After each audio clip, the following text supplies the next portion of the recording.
大家好，我是超子。麻山药我们平时都是用来蒸着吃或者煮着吃。今天给大家分享一道很多人没有吃过的做法，爽滑筋道，做一锅菜和饭都有了。首先准备2根麻山药，去掉外皮，切成薄片，全部切好以后平铺到盘中。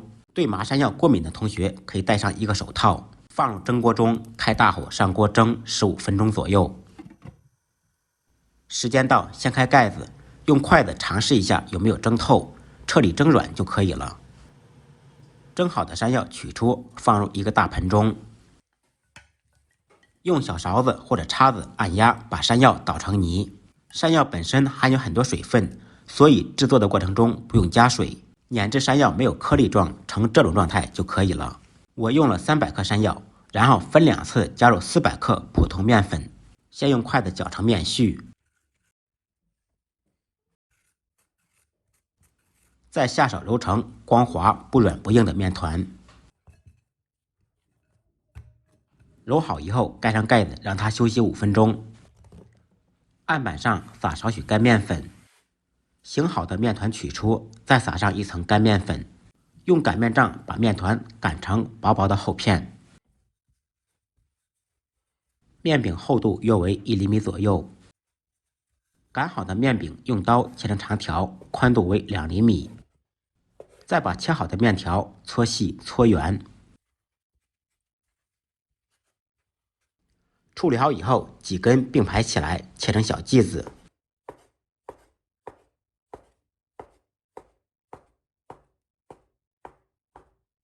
撒少许干面粉揉搓，防止剂子粘连。再用我的八卦掌把面团搓成面鱼。面鱼的形状是两边细，中间粗。熟悉方法以后，3-5分钟就能搓一大锅。全部做好以后，再撒少许干面粉。这种面鱼可以一次性多做一点，放到冰箱冷冻储存，随吃随取，非常方便。做好的面鱼可以煮着吃、蒸着吃、炒着吃。今天就给大家分享一道非常好吃的腊八蒜炒面鱼。准备1个尖椒，洗净去籽，从中间片开，斜刀切成细丝。胡萝卜洗净，同样切成细丝。再来少许大葱或者洋葱丝。腌好的腊八蒜切成厚片。碗中单手打入2个鸡蛋，放入一点点胡椒粉，用筷子搅拌均匀。材料全部备好，接下来开始制作。起锅做水，放入1小勺盐，用勺子搅拌均匀，使盐化开。水开以后，放入做好的面鱼，全部放进去以后，用勺子轻轻的推，防止粘连。开大火把水烧开锅，水开以后，加入1勺冷水激一下。3开饺子，2开面，做饭的规矩不能变。煮面鱼跟煮面条一样，需要2次开锅，2次加冷水，这样煮出来的面鱼才会更加筋道。煮制面鱼在锅中飘起时就成熟了，捞出放入冷水中浸凉。现在的面鱼就可以吃了。用辣椒油简单拌一下，也非常的好吃。浸凉以后的面鱼捞出控水，另起锅，锅烧空气，烧至冒烟以后，放入少许油，先用油热面锅的全身。油热以后，放入打好的蛋液，把鸡蛋炒熟炒散。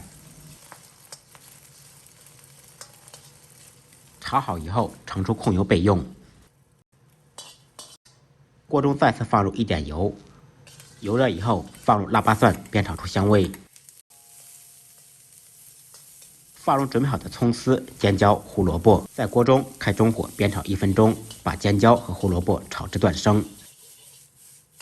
烹入少许生抽酱油炝锅，增加鲜香味。一点点老抽调下底色。放入1小勺花椒水，放花椒水做的面鱼更香更入味。加入适量的盐调味。放入煮好的面鱼，在锅中稍微翻炒一会儿，使面鱼吸收味道。放入炒好的鸡蛋，淋少许香醋，翻炒均匀。